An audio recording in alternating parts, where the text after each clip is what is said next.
والسلام على من لا نبي بعد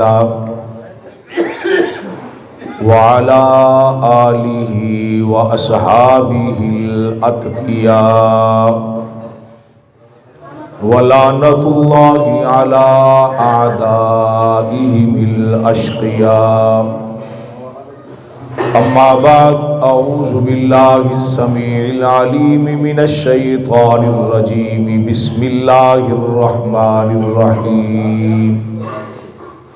يا أيها الذين آمنوا كتب عليكم الصيام كما كتب على الذين من قبلكم لعلكم تتقون. آمنت بالله صدق الله مولانا العظيم. واجب الاحترام علماء کرام، اہل سنت والجماعت سے تعلق رکھنے والے بزرگوں، دوستوں، بھائیوں، آج کی یہ تقریب افطاری کے سلسلہ میں ہے. اللہ پاک ہم سب کی حاضری کو قبول اور منظور فرمائے. جن دوستوں نے اس کا اہتمام کیا، اللہ پاک ان کے مال و جان میں خیر و برکت عطا فرمائے. امام الانبیاء صلی اللہ علیہ وسلم نے ارشاد فرمایا، رمضان کے 3 عشرے ہیں. پہلا عشرہ رحمت والا گزر چکا ہے. اللہ پاک ہمارے روزوں کو، سحریوں کو، افطاریوں کو، تراویح کو قبول فرمائے. قرآن پاک کی جو آیت کریمہ میں نے پڑھی ہے، اس میں روزوں کی فرضیت اور اس کی تاریخ کا تذکرہ ہے. اے ایمان والو، تم پر روزے فرض کیے گئے جس طرح کہ تم سے پہلے لوگوں پر فرض کیے گئے. لعلکم تتقون، تاکہ تم پرہیزگار بن جاؤ. قرآن پاک اور احادیث طیبہ کا مطالعہ کیا جائے تو 2 باتیں سمجھ آتی ہیں خلاصے کے طور پر. پہلی بات، اللہ رب العزت نے انسان کو اور جنات کو اپنی عبادت کے لیے پیدا کیا. اور دوسری بات، اللہ رب العزت اللہ الصمد لم یلد ولم یولد ولم یکن لہ کفوا احد سبحانک اللہم و بحمدک. اللہ بے نیاز ہے. اللہ کو ہماری عبادتوں کی ضرورت نہیں.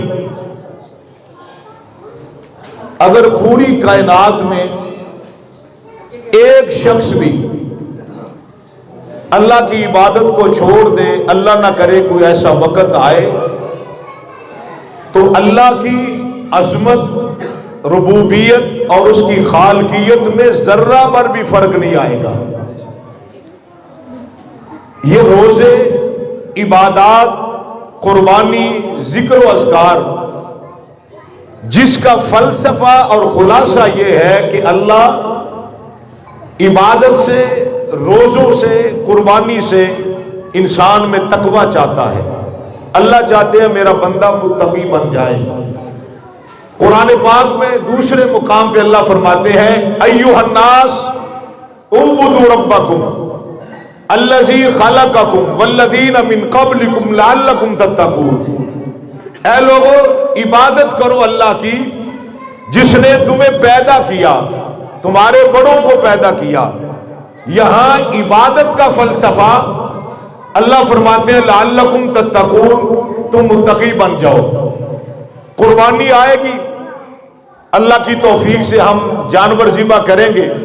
اب اس کے بارے میں اللہ کیا فرماتے ہیں، لن ینال اللہ لحومھا ولا دماؤھا ولکن ینالہ التقوی منکم. اللہ کو قربانی کے جانور کے لہو سے، گوشت سے کوئی غرض نہیں. اللہ تو تقوی چاہتا ہے.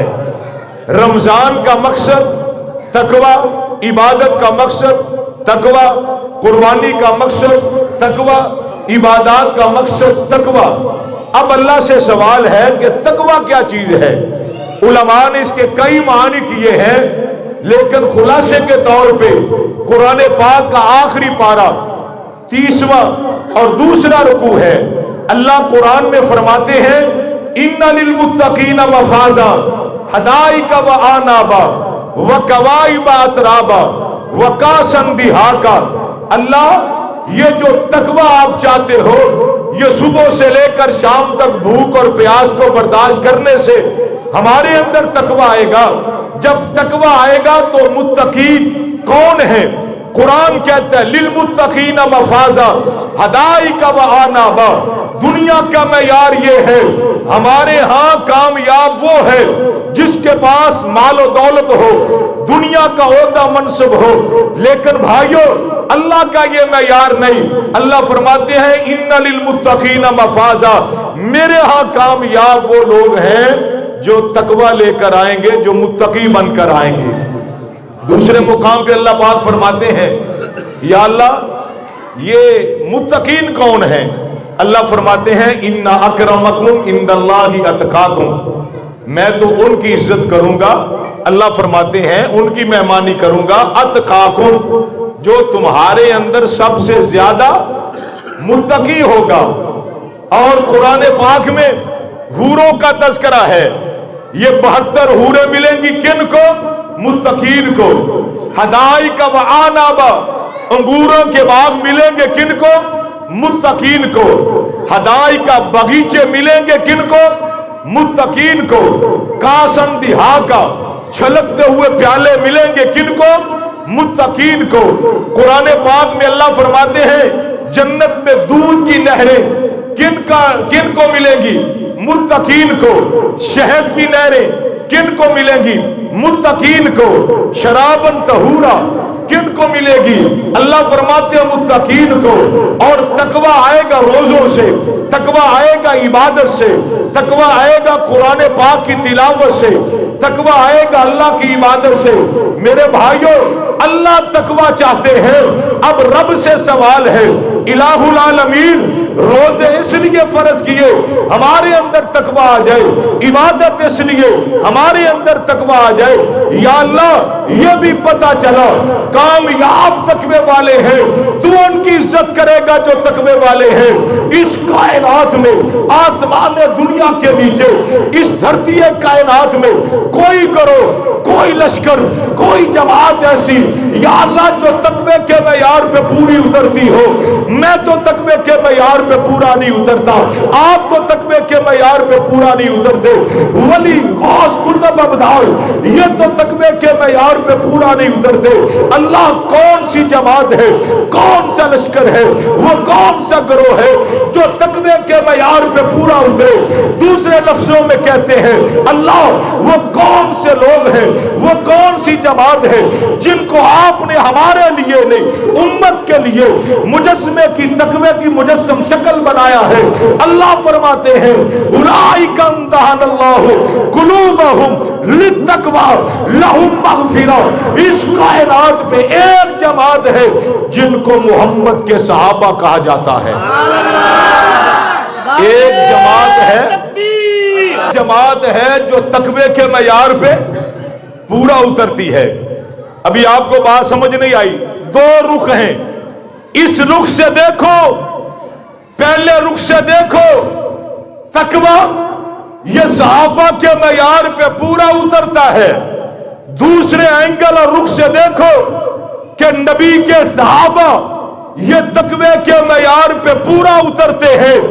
یہاں تک بس نہیں ہے، ہمیں تو متقی بننے کا حکم ہے اور صحابہ ان کے بارے میں رب کہتا ہے امتحان اللہ قلوبہم للتقوی. یا اللہ آپ کہتے ہو میں نے صحابہ کا امتحان لیا. اللہ چپٹر کیا تھا، عنوان کیا تھا، پرچے کا عنوان کیا تھا؟ اللہ فرماتے ہیں تقوی تھا. اللہ امتحان کے بعد نتیجہ آؤٹ ہوتا ہے، نتیجہ پبلک ہوتا ہے، انعامات دیے جاتے ہیں. اللہ یہ 1.25 لاکھ جماعت صحابہ جس کا آپ نے امتحان لیا اور چپٹر تھا تقوی. اب یہ تو بتا دیجئے اس امتحان امتحان میں ان کا نتیجہ کیا نکلا، ان کا رزلٹ کیا نکلا، اللہ یہ نتیجہ پبلک کر دیجئے، دنیا کو بتا دیجئے، یہ نتیجہ آؤٹ کر دیجئے، یہ ہوا، کامیاب ہوئے۔ اللہ کا قرآن کیا کہتا ہے؟ اولئک هم المتقون۔ نتیجہ نکلا امتحان کے بعد کہ نبی کے صحابہ سارے کے سارے متقی ہیں، سارے کے سارے کون کہتا ہے؟ ہمارے ہاں ابھی بچوں کے امتحانات چل رہے ہیں، امتحان کے بعد نتیجہ آؤٹ ہوگا، پبلک ہوگا، پھر بچوں کو انعام دیے جائیں گے۔ کیا نام؟ گولڈ میڈل ہے، لیکن ہوتا وہ پلاسٹک کا ہے۔ بچوں کو کپ دیے جاتے ہیں، کسی کو کاپی، کسی کو پینسل، کسی کو گھڑی، کسی کو گلاس، کیا کہتے ہیں، کسی کو وہ کیا کہتے ہیں یونیفارم، کسی کو پلاسٹک کے۔ اللہ یہ دنیا کے جو امتحانات ہیں نتیجہ نکلنے کے بعد یہ انعامات ملتے ہیں۔ اللہ جن کا امتحان آپ نے لیا، جن کو متقین کی ڈگری مل گئی، اللہ ان کے لیے کیا انعامات ہیں۔ اللہ فرماتے ہیں حدائق وعنابا وکواعب اترابا وکاسا دہاقا لا یسمعون فیہا لغوا ولا کذابا۔ اللہ فرماتے ہیں امتحان کے بعد جو تقوی والی ڈگری ہے، ان ڈگری حاصل کرنے والوں کو جنت بھی انعام کے طور پہ ملے گی، باغات بھی ان کے لیے، حوریں بھی ان کے لیے، جھلکتے ہوئے چھلکتے ہوئے جام بھی ان کے لیے، دودھ شہد کی نہریں وہ بھی ان کے لیے ہے، کامیابی بھی ان کے لیے ہے۔ یا اللہ یہ تو اگلے جہان کے لیے ہے، دنیا میں انعام کیا ملا ہے۔ اللہ فرماتے ہیں یہ کندھا دیکھو، یہاں رضی اللہ عنہ کا سٹار لگا ہوا ہے، یہ کندھا دیکھو یا اولئک هم الفائزون کا سٹار لگا ہوا ہے۔ تو ایک کائنات میں جماعت ایسی ہے جو ہمارے لیے تقوی کی مجسم عملی شکل ہے، اور وہ کون ہے؟ اور کون ہے؟ وہ کون ہے؟ اب نتیجہ نکالتے ہیں۔ اللہ فرماتے ہیں ان للمتقین مفازا۔ کامیاب کون ہے؟ نہیں، کامیاب کون ہے؟ بولو متقین لوگ ہیں۔ اور تقوی کے معیار پہ پورا کون اترے؟ تو سارے صحابہ کامیاب ہیں۔ قرآن کہتا ہے سارے صحابہ، اور اونچی آواز سے سارے صحابہ کامیاب ہیں۔ اللہ فرماتے ہیں اکرمکم عند اللہ اتقاکم۔ اللہ فرماتے ہیں میں ان کی عزت کروں گا جو سب سے زیادہ متقی ہوں گے۔ تو صحابہ سب سے زیادہ متقین ہیں، تو اللہ ان کی عزت اکرام اور مہمانی کرے گا۔ حدائق وعنابا، یہ حدیقتوں کی جمع حدائق، حدیقتن باغ کو کہتے ہیں۔ تو اللہ فرماتے ہیں یہ باغات بھی صحابہ کے لیے۔ عنابا، عنب عربی میں انگور کو کہتے ہیں، انگوروں کے یہ باغات بھی کن کے لیے؟ صحابہ کے لیے۔ وکواعب اترابا، یہ 72 حوریں بھی صحابہ کے لیے۔ کاسن دہاقا، یہ چھلکتے ہوئے جو جام ہیں یہ بھی کن کے لیے ہیں؟ کن کے لیے ہیں؟ اور اونچی آواز سے کن کے لیے؟ اب آخری بات سمجھیے، اللہ پاک قرآن پاک میں کیا فرماتے ہیں؟ وَأَلْزَمَهُمْ كَلِمَةَ التَّقْوَى وَكَانُوا أَحَقَّ بِهَا وَأَهْلَهَا۔ اللہ فرماتے ہیں میں نے صحابہ کو اور تقوی کو لازم اور ملزوم کر دیا ہے۔ کس نے کیا؟ بولو بولو بولو بولو۔ یہ بات سنو گے تو افطاری ملے گی۔ کیا خیال ہے؟ تقوی اور صحابہ لازم اور ملزوم سمجھتے ہو؟ صحابہ اور تقوی یہ آپس میں کیا ہے؟ زور سے کس نے کیا؟ میں ایک چھوٹی سی مثال دیتا ہوں۔ اب ملک شیک بنانا ہو تو اس میں پانی ڈال دیں تو بن جائے گا؟ ملک کس کو کہتے ہیں؟ دودھ کو۔ تو ملک شیک کے لیے دودھ لازم ہے، پھر آپ کی آگے مرضی ہے، اس میں بنانا ڈال لو، ایپل ڈال لو، اسٹرابری ڈال لو، آئس کریم ڈال لو، بوتل ڈال، وہ آپ کی مرضی ہے، لیکن دودھ لازم اور ملزوم ہے۔ اسی طرح صحابہ کے ساتھ تقوی اللہ نے لازم اور ملزوم کر دیا۔ آگے اللہ کیا کہتا ہے؟ وَكَانُوا أَحَقَّ بِهَا وَأَهْلَهَا۔ 1400 سال کے بعد ہم علی پور چٹا میں بیٹھ کر ان پہ باتیں کریں، صدیق اکبر کو مصلی کیوں دیا، ابو بکر مصلی پہ کیوں آئے؟ بھائی تیری اور میری کیا حیثیت ہے؟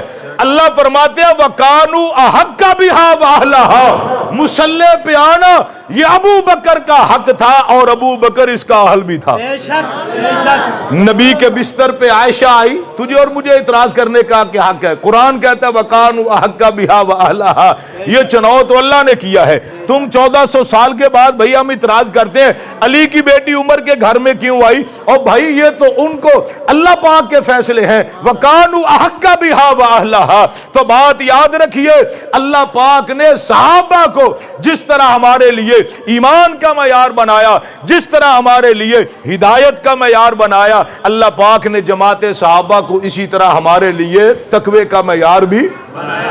اس لیے اللہ فرماتے ہیں کہ تم بھی روزے رکھ کے متقی بن جاؤ، تم بھی عبادت کر کے متقی بن جاؤ، اور فرمایا تم بھی قربانی کر کے عبادات کر کے متقی بن جاؤ۔ آخری ایک بات ہے، حضرت عبداللہ بن ابی قاری قرآن ہے اور حضرت فاروق اعظم، دونوں کا ایک مکالمہ ہے۔ حضرت عمر نے حضرت ابی بن کعب سے پوچھا تقوی کیا چیز ہے؟ حضرت ابی بن کعب حضرت عمر سے پوچھتے ہیں عمر بتاؤ کیا آپ کا گزر کبھی ایسے راستے سے ہوا جس کے چاروں طرف کانٹے ہوں؟ حضرت عمر نے کہا کئی مرتبہ۔ تو حضرت ابی کہتے ہیں پھر کیا کرتے ہو؟ کہا اپنے دامن کو یوں سمیٹ لیتا ہوں تاکہ کوئی کانٹا میرے دامن سے الجھ نہ جائے۔ تو فرمایا یہی تقوی ہے۔ علی پور والو، دنیا میں انکار توحید کے کانٹے، ختم نبوت کے انکار کے کانٹے، توہین صحابہ کے کانٹے، توہین قرآن کے کانٹے، شرک اور بدعات کے کانٹے، تو آپ کے لیے خلاصتاً یہی ہے دنیا سے جاؤ، ان کانٹوں سے ہمارا دامن بچنا چاہیے، کوئی کانٹا ہمارے دامن سے نہ الجھا ہوا ہو۔ یہ ہم لے کر گزر گئے تو تقوی لے کر ہم چلے جائیں گے۔ اللہ پاک ہمارے باقی روزوں کو ہمیں ہمت کے ساتھ، صحت کے ساتھ رکھنے کی توفیق عطا فرمائے۔ اللہم صلی علی سیدنا مولانا محمد النبی الامی وبارک وسلم فاعف عنا واغفر لنا وارحمنا انت مولانا فانصرنا علی القوم الکافرین۔ اللہم انک عفو کریم تحب العفو فاعف عنا یا غفور یا غفور۔ اللہ اس بابرکت محفل کو اپنی بارگاہ میں قبول و منظور فرما، افطاری کو اپنی بارگاہ میں قبول و منظور فرما۔ اللہ حاضرین کی شرکت اپنی بارگاہ میں قبول و منظور فرما، ہمارے روزوں کو قبول فرما، ہماری سحریوں کو افطاریوں کو قبول فرما، اللہ ہماری تراویح کو قبول فرما۔ یا اللہ بتقاضۂ بشریت سحری میں، افطاری میں، یا اللہ تراویح میں جو کمی کوتاہی رہ گئی اپنے فضل و کرم سے معاف فرما۔ اللہ بیماروں کو صحت عطا فرما، جتنے مسلمان فوت ہو چکے اللہ سب کی مغفرت فرما دے، ہمارے شہداء کے درجات کو بلند فرما۔ یا اللہ ان کے لیے جنت میں گھر بنا دے، یا اللہ ان کی قبروں کو جنت کے باغ بنا دے۔ یا اللہ پوری دنیا کے اندر جہاں جہاں مسلمان مظلوم ہیں اللہ غیب کے خزانوں سے سب کی مدد فرما دے۔ اللہ بے اولادوں کو نرینہ اولاد عطا فرما، بے روزگاروں کو رزق حلال وافر مقدار میں عطا فرما، جتنے مقروض ہیں اللہ غیب کے خزانوں سے مدد فرما، ہماری دعاؤں کو قبول فرما، نیک خواہشات کو پورا فرما۔ اللہم صلی علی سیدنا و مولانا محمد النبی الامی وبارک وسلم صلی اللہ تعالی علی خیر خلقہ محمد وعلی آلہ وصحبہ اجمعین۔